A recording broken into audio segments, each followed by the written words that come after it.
Want to reset your end-to-end encrypted backup without any password on WhatsApp on your iPhone?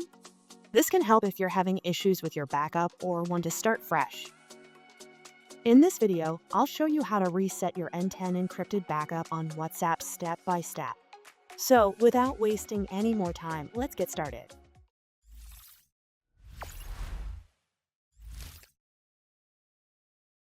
First, open up the WhatsApp app. After that, tap on the settings icon below. Then, tap Chats. Next, tap Chats Backup. Here you will see an option called End-to-End Encrypted Backup.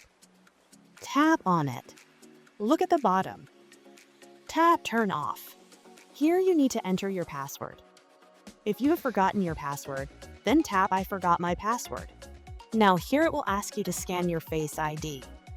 If you set your Face ID as the lock screen, tap Allow and scan your face. If you set a passcode as the lock screen, then it will ask you to enter the passcode. And that's it. Your encrypted backup setup is disabled. This is how you can reset your end-to-end encrypted backup without any password on WhatsApp on your iPhone. Hope you found this video helpful. If you did, then don't forget to hit that thumbs up button. And if you have any questions, then please write them in the comments below. Thanks for watching, and I'll catch you in the next video. Till then, stay tuned.